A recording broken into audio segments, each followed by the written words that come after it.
आपने सुना ही होगा कि अच्छे कर्मों का फल अच्छा होता है। अगर अच्छे कर्म करोगे तो उसका अच्छा ही परिणाम आपको मिलेगा, और वहीं अगर आप बुरे कर्म करोगे तो उसका फल और परिणाम आपको बुरा ही मिलेगा। अच्छे कर्म आपको खुशियां देंगे, वहीं आपके बुरे कर्म आपको दुख ही देंगे, आपकी जिंदगी को नरक बना देंगे। यहाँ तक तो सब सही है, लेकिन मैंने कर्मों के बारे में यह भी सुना है कि अच्छा इंसान हमेशा दुखी रहता है, वहीं दूसरी ओर बुरा इंसान हमेशा सुखी रहता है। अगर ऐसा है तो अच्छे कर्मों का अच्छा फल कैसे हुआ, बल्कि बुरे कर्मों का अच्छा फल हुआ? आखिर यह कर्मों का सारा खेल क्या है? यह कैसे हमारी जिंदगी को प्रभावित करते हैं? अगर हम यह समझ जाएं कि कर्मों का चक्कर आखिर चलता कैसे है, तो हमें जिंदगी में सुख मिल सकता है, क्योंकि फिर हम वही काम करेंगे जिससे हमें जीवन में अच्छा फल प्राप्त हो। कर्मों का खेल आखिर है क्या? कर्मों का फल हमें कैसे मिलता है? आइए जानते हैं इस कहानी से। एक नगर में एक व्यापारी रहता था। वह व्यापारी बहुत धनवान था। आसपास के बड़े बड़े व्यापारियों में उसका बहुत नाम था। अपने खुद के नगर में भी उसका बड़ा नाम था। एक दिन उस व्यापारी के घर में एक पुत्र का जन्म हुआ। उस पुत्र के जन्म पर व्यापारी बहुत खुश हुआ। उसने नगर में मिठाइयाँ बांटी, खूब खुशियाँ मनाई गई। उसने अपने पुत्र का नाम देवदास रख दिया। व्यापारी ने सोचा कि उसका पुत्र बड़ा होकर उसके कारोबार को संभालेगा और वह अपने नगर का सबसे बड़ा व्यापारी बन जाएगा। उस व्यापारी ने अपने पुत्र का अच्छे से लालन पालन किया, उसे अच्छे से पढ़ाया लिखाया। उसका पुत्र देवदास भी बड़ा होकर अपने पिता के व्यवसाय में हाथ बटाने लगा। पिता अपने पुत्र को ऐसे काम करता देख, हाथ बटाते देख बहुत प्रसन्न होते हैं। फिर उस व्यापारी ने अपने पुत्र देवदास का विवाह एक सुंदर युवती के साथ करवा दिया। देवदास भी बहुत प्रसन्न था। शादी होने के बाद भी वह पहले की तरह ही अपने पिता के साथ व्यवसाय में हाथ बटाता रहा। कुछ समय बाद अचानक ही देवदास में कुछ परिवर्तन आने लगे। वह दिन भर अपने दोस्तों के साथ घूमने लगा। धीरे धीरे देवदास को एक बहुत बुरी आदत ने जकड़ लिया। वह रोज अपने दोस्तों के साथ जुआ खेलने लगा। अब देवदास ना तो अपने घर पर रहता और ना ही अपने पिता के व्यवसाय में हाथ बटाता। धीरे धीरे समय निकल रहा था। समय के साथ देवदास के पिता वृद्ध हो गए। उनके पिता वृद्ध होने के कारण व्यापार की देखभाल नहीं कर पा रहे थे। दूसरी ओर देवदास व्यापार की देखभाल करना तो दूर की बात है, वह तो उस धन को भी उड़ा रहा था जो व्यापार से प्राप्त हो रहा था। इस तरह व्यापार की ठीक प्रकार से देखभाल नहीं होने के कारण धीरे धीरे उस व्यापार में बहुत नुकसान होने लगा। देवदास के पिता ने देवदास को बहुत समझाया कि मैंने इतनी मेहनत करके इतना बड़ा व्यापार खड़ा किया है, अगर तुम इसे नहीं संभालोगे तो एक दिन यह पूरी तरह नष्ट हो जाएगा। उस बूढ़े पिता ने अपने बेटे को खूब समझाया कि देखो, मेरी बात मान लो, तुम इस जुआ खेलने की इस गंदी आदत को छोड़ दो, नहीं तो एक दिन ऐसा आएगा जब तुम्हारे पास कुछ नहीं बचेगा, कोई तुम्हारा साथ नहीं देगा, फिर तुम बहुत पछताओगे, इसलिए तुम समय रहते संभल जाओ। देवदास ने अपने पिता की एक भी बात नहीं सुनी। वह तो उनकी बातों को सुनकर अनसुना कर देता था। ऐसे ही समय धीरे धीरे गुजरता रहा। समय के साथ उसके पिता और भी वृद्ध हो गए। उनको बीमारियों ने जकड़ लिया। कुछ समय के बाद ही उस व्यापारी की मृत्यु हो गई। अपने पिता की मृत्यु पर भी देवदास को बिल्कुल भी अफसोस नहीं हुआ, उसको तनिक भी दुख नहीं हुआ। ऐसे लग रहा था कि मानो उसके पिता की मृत्यु के बाद तो उसे और आजादी मिल गई हो। अब उसे कहने सुनने वाला कोई नहीं रहा था। अब देवदास पहले से भी अधिक दिन रात जुआ खेलने लगा। देवदास जुआ खेलकर बहुत बड़ा आदमी बनना चाहता था। वह एक दिन में ही सब कुछ हासिल कर लेना चाहता था, जिस कारण अब वह जुए में बड़े बड़े दांव पेच लगाने लगा था। देवदास की माँ ने भी देवदास को बहुत समझाया कि बेटा, तुमने बहुत सारा धन गवा दिया है, अब जो थोड़ा बहुत धन बचा है उसे भी लुटाने पर क्यों लगे हो। वो कहते हैं ना, जब मनुष्य का विनाश होता है तो उसकी बुद्धि काम करना छोड़ देती है। देवदास अपनी माँ की बात एक कान से सुनता था तो दूसरे कान से निकाल देता था। उस पर किसी भी बात का फर्क नहीं पड़ता था। देवदास तो बस दिन रात जुआ खेलने में व्यस्त रहता था। उसे किसी भी बात का होश नहीं था। देवदास के पास कोई कुबेर का खजाना तो था नहीं जो खत्म नहीं होता। धीरे धीरे देवदास का सारा खजाना खत्म होने लगा। एक दिन ऐसा आ गया जब देवदास के पास कुछ भी नहीं बचा था। जुआ खेलने में उसका सारा धन समाप्त हो चुका था। वह अपना सब कुछ गवा चुका था। जब देवदास की माँ ने यह सब सुना कि उसका बेटा जुए में सब कुछ हार चुका है, तो उसकी माँ की मृत्यु हो गई। उसकी माँ को बहुत ही बुरा आघात लगा था।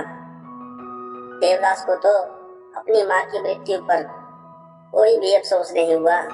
उसे किसी भी बात से कोई फर्क नहीं पड़ता था। उसके लिए कोई जिए या मरे, वह तो दिन भर जुआ ही खेलता रहता था। देवदास का सारा धन खत्म हो गया था। फिर उसने दूसरे व्यापारियों से कर्ज ले लिया। देवदास तो व्यापारी का बेटा था, इसलिए किसी ने भी उसे धन देने से मना नहीं किया।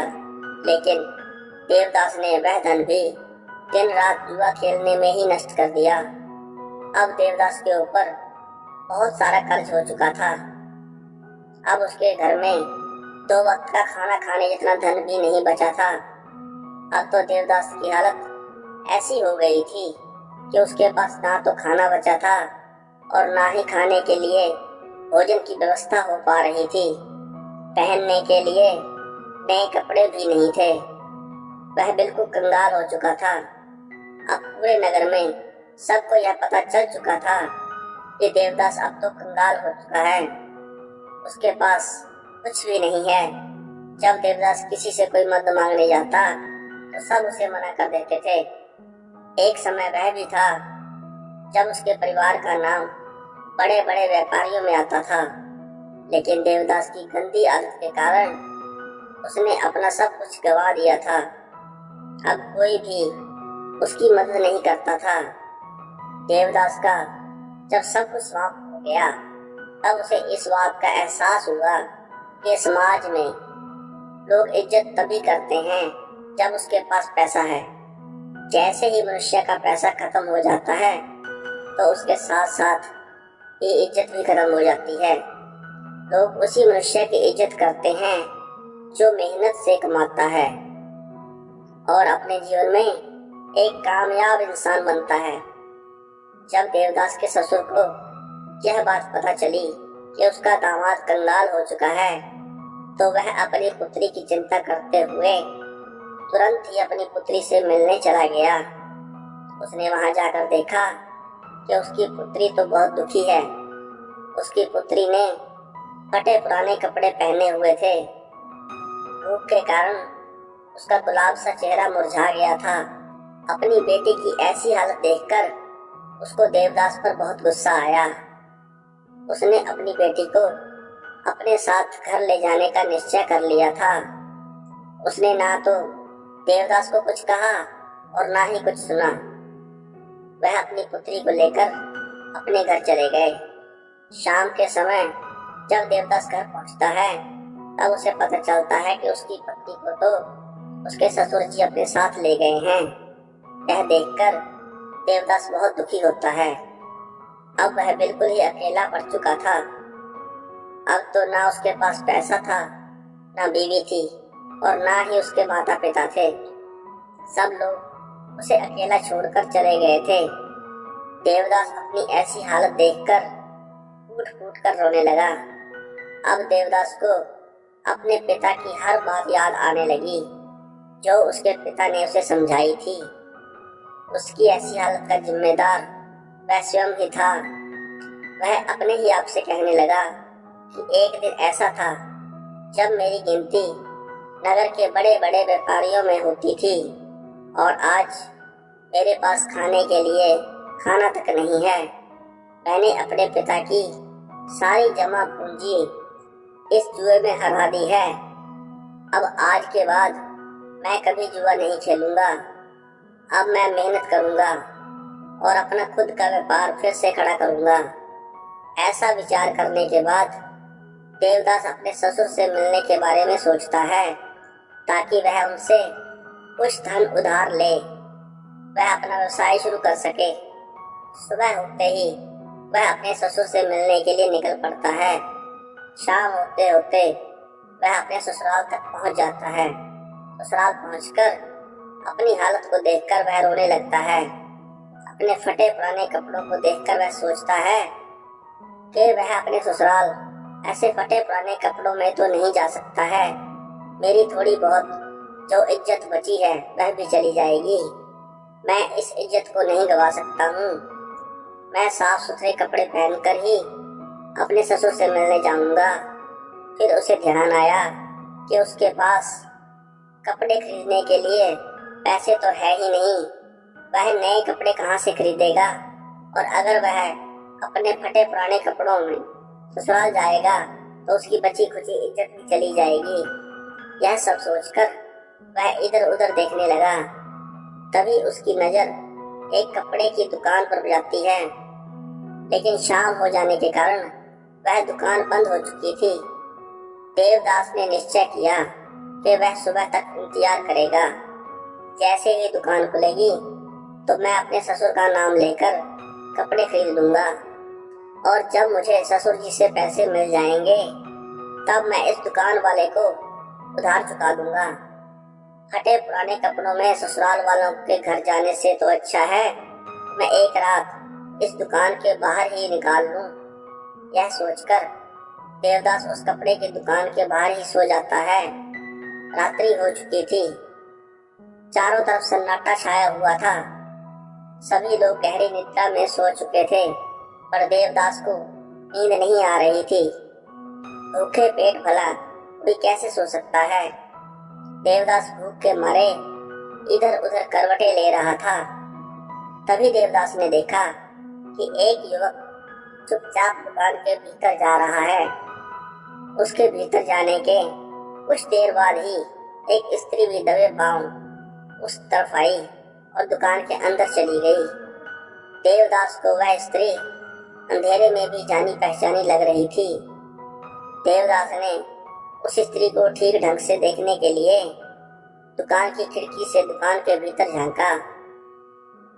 उसने वह देखा जिसको देखकर उसके होश उड़ गए, क्योंकि वह औरत कोई और नहीं बल्कि उसकी ही पत्नी थी। इसके बाद देवदास ने अपनी पत्नी और उस युवक की बातें ध्यान से सुनी। देवदास की पत्नी उस युवक से कह रही थी कि हे मेरे प्राण प्रिय, मैं तुमसे बहुत प्रेम करती हूँ। मैं तुमसे विवाह करके पूरी जिंदगी तुम्हारे साथ रहना चाहती हूँ।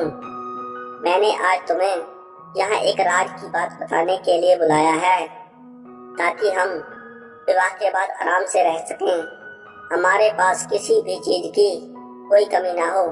उस युवक ने बड़ी उत्सुकता के साथ पूछा कि कौन सा राज? तुम किस राज की बात कर रही हो? देवदास की पत्नी ने उस युवक से कहा कि मेरे ससुर जी बहुत धनी व्यापारी थे। उनके पास बहुत धन था। उन्होंने अपने जीवन में बहुत कठिन परिश्रम किया था। उन्होंने खूब सारा धन कमाया था। उन्होंने अपने जीवन में 4 घड़े सोने के सिक्कों से भरवाकर मकान के चारों कोनों में गड़वा दिए थे। यह काम उन्होंने इसलिए किया कि ताकि बुरे समय में उस धन का उपयोग किया जा सके। उन्होंने अपने जुआरी बेटे को तो उस धन के बारे में कभी नहीं बताया। उनको डर था कि कहीं उनका वह जुआरी बेटा उस धन को भी जुए में न गवा दे। मेरे ससुर की मृत्यु होने के बाद मेरी सास ने मुझे यह सब बताया था। यह सारी बात सुनकर वह युवक बोला कि अब मुझे क्या करना चाहिए? तुम जैसा कहोगी मैं वैसा ही करूँगा। देवदास की पत्नी ने उस युवक से कहा, तुम जल्दी से मेरे ससुराल जाओ और मेरे मूर्ख पति से वह मकान खरीद लो। वह मकान तुम्हें आसानी से दे देगा, क्योंकि उसने अपनी सारी जमा पूंजी तो जुए में हरा दी है। अब उसके पास कुछ भी नहीं है। उसे पैसों की बहुत जरूरत है। मकान खरीदने के बाद तुम उस मकान के चारों कोनों की खुदाई करना और उन चारों घरों को अपने कब्जे में ले लेना। उसके बाद हमें कभी भी धन कमाने की आवश्यकता नहीं पड़ेगी। हम पूरा जीवन खुश रहेंगे। अपनी पत्नी की यह सारी बातें सुनकर देवदास को गहरा आघात लगा। वह सोचने लगा कि आज मेरी बुरी आदतों के कारण मेरी पत्नी मेरी नहीं है, वह पराये पुरुष के साथ है, उसका साथ दे रही है और उससे विवाह करने की योजना बना रही है। लेकिन मैं ऐसा कभी नहीं होने दूंगा। मैं अपनी कमाई हुई दौलत को इस आदमी के हाथों में कभी नहीं जाने दूंगा। माना कि मैं बुरी संगत में पड़ गया था, मुझे जुआ खेलने की गंदी लत लग गई थी, लेकिन अब मुझे सब कुछ समझ आ गया है। अब मैं अपने पिता की दौलत को इस तरह लुटने नहीं दूंगा। मुझे पता है कि मेरे पिता ने यह सब दौलत कितनी मेहनत से कमाई थी। यह सब सोचकर देवदास तुरंत अपने नगर के लिए निकल जाता है। सुबह होते होते वह अपने घर पहुंच जाता है। घर पहुंचकर वो बिना समय गवाए अपने घर के चारों कोनों की खुदाई करना शुरू कर देता है। खुदाई करने के थोड़ी देर बाद ही उसे वह चारों घड़े मिल जाते हैं। फिर वह उन घड़ों से सोने के सिक्कों को निकाल लेता है। उन घड़ों में कोयला भरकर वापस उसी जगह पर रख देता है। इसके बाद देवदास अपनी पत्नी के प्रेमी का इंतजार करता है। कुछ दिनों बाद उसकी पत्नी का प्रेमी उसके घर आता है। वहाँ उसके घर आकर उससे बोलता है कि मैंने सुना है कि तुमने अपना सब कुछ गवा दिया है। तुम्हें पैसों की बहुत आवश्यकता है। तुम मुझे अपना यह घर बेच दो, क्योंकि मुझे इस नगर में अपना व्यवसाय शुरू करना है। मुझे घर की जरूरत है और तुम्हें पैसों की। तुम्हें तुम्हारे पैसे मिल जाएंगे और मुझे घर। इससे हम दोनों की जरूरतें पूरी हो जाएंगी। देवदास तो इसी मौके के इंतजार में था। उसे उस आदमी की सारी योजना पहले से ही पता थी। उसने तुरंत अपना मकान उसे बेच दिया और फिर देवदास मकान बेचने से मिली रकम और सोने के सिक्कों को लेकर दूसरे नगर को चला गया, ताकि वह वहां जाकर अपना व्यवसाय शुरू कर सके। वहां पहुंचकर देवदास ने अपना व्यवसाय शुरू कर दिया। शुरू में उसे बहुत कठिनाई हुई। उसने खूब मेहनत की और अपने आप को बुरी आदतों से दूर रखा। व्यापार में कभी कभी थोड़ी बहुत ऊंच नीच हो जाती थी, लेकिन उसने सब कुछ संभाल लिया। आखिर वह भी एक व्यापारी का ही बेटा था। उसे व्यापार के बारे में सारी जानकारी थी। धीरे धीरे देवदास का व्यापार चल पड़ा। थोड़े से दिनों में ही उसने बहुत सारा धन कमा लिया। फिर उस नगर में रहने वाले एक सेठ की नजर देवदास पर पड़ती है। सेठ ने देवदास को देखकर यह सोचा कि यह युवक बहुत बड़ा मेहनती है। इसने इतने कम दिनों में अपने व्यापार को बुलंदियों पर पहुंचा दिया है। मैं अपनी बेटी की शादी इस युवक से कर देता हूँ। मुझे अपनी बेटी के लिए इससे अच्छा पति तो मिल ही नहीं सकता है। वह सेठ उस युवक के पास आया और देवदास के सामने शादी का प्रस्ताव रख दिया। देवदास ने भी सेठ का प्रस्ताव स्वीकार कर लिया। सेठ ने अपनी बेटी की शादी देवदास से करवा दी। अब देवदास के पास वापस पहले जैसा सब कुछ हो गया था। उसने धन कमा लिया था, इज्जत कमा ली थी, शादी भी हो गई थी। अब उसके पास सब कुछ था। अब देवदास अपना जीवन हंसी खुशी से व्यतीत करने लगा। उसके पास किसी चीज की कोई कमी नहीं थी। उधर देवदास की पुरानी पत्नी का प्रेमी वह घर पाकर बहुत खुश हो रहा था। जब उसने मकान के चारों कोनों की खुदाई की तो उसे सोने के सिक्कों के बदले कोयले से भरे 4 घड़े मिले और कोयले से भरे घड़ों को देखकर वह छाती पीट पीट कर रोने लगा। उस युवक को देवदास की पत्नी पर बहुत क्रोध आ रहा था। वह सोच रहा था कि काश उसने उसकी बात नहीं मानी होती। उसने मुझे ठगा है। अगर मैंने उसकी बात नहीं मानी होती तो मुझे आज अपना धन नहीं गंवाना पड़ता। मुझे तो सोने के सिक्के भी प्राप्त नहीं हुए, बल्कि मेरे जीवन भर की पूंजी मेरे से और छिन गई। इस घर को खरीदने में मैंने अपना सारा धन गंवा दिया है। अब मेरे पास कुछ भी नहीं बचा है। मैं तो बिल्कुल कंगाल हो चुका हूँ। उस युवक ने निश्चय किया कि अब वह अपनी प्रेमिका यानी देवदास की पत्नी को सबक सिखाएगा। वह वापस अपने गांव लौटा और अपनी प्रेमिका को बुलाया और कहा कि तुमने यह क्या किया? तुमने इस तरह मुझे ठगने की कोशिश की है। मेरी सारी जमा पूंजी तूने बर्बाद कर दी। अब मेरे पास कुछ भी नहीं बचा है। तुमने क्या कहा था कि उन घड़ों में सोने के सिक्के मिलेंगे, और उन घड़ों में तो कोयले निकले हैं, कोयले। तुमने मुझे बर्बाद कर दिया, मुझे कहीं का नहीं छोड़ा। मैंने तुम्हारे ऊपर विश्वास कैसे कर लिया था? तूने मेरी जिंदगी बर्बाद कर दी है। अब तू देख मैं तेरा क्या हाल करता हूँ। अब तू किसी को मुंह दिखाने के लायक नहीं रहेगी। यह कहकर उस प्रेमी ने अपनी प्रेमिका के नाक और कानों को छुरे से काट दिया और वहां से चला गया। अब देवदास की पत्नी अपनी ऐसी हालत पर फूट कर रोने लगी। वह इतनी बदसूरत हो गई थी कि अब अगर वह अपने आप को शीशे में देख ले तो खुद से खुद ही डर जाए। अपनी ऐसी हालत की जिम्मेदार वह खुद ही थी। अब वह जीवन भर इसके लिए पछतावा करती रहेगी कि काश उसने ऐसा नहीं किया होता। लेकिन अब जो हो गया सो हो गया। बीते हुए कल को हम वापस नहीं ला सकते हैं। बस बीता हुआ कल हमें कुछ सिखा कर जाता है। उधर देवदास ने अपनी गलती से पहले ही सीख लिया था कि बुरे कर्म करोगे तो परिणाम तो बुरा ही प्राप्त होगा। अगर अच्छे कर्म करोगे, परिश्रम और निष्ठा पूर्वक जीवन निर्वाह करोगे, तभी हमें अच्छा परिणाम प्राप्त होगा। हमारा जीवन तभी खुशियों से भरेगा। किसी ने सच ही कहा है कि परिश्रम और लगन से ही कार्य करने पर हम जीवन में सफलता प्राप्त कर सकते हैं। बुरे कार्य करके हमें असफलता ही प्राप्त होगी। देखा दोस्तों, जब तक देवदास बुरे कर्म कर रहा था, जुए में अपना सब कुछ गवा रहा था, उसको उसके कर्मों के हिसाब से बुरा फल मिल रहा था। लेकिन फिर बाद में जैसे ही उसे यह एहसास हुआ कि बुरे कर्म उसे बर्बाद कर रहे हैं, तो उसने बुरे कर्मों को छोड़कर अच्छे कर्म अपनाए और उसके जीवन में फिर से खुशियां आनी शुरू हो गई। इसलिए दोस्तों, चाहे देर से ही सही, लेकिन बुरे कर्मों का फल परिणाम में हमेशा बुरा ही होता है।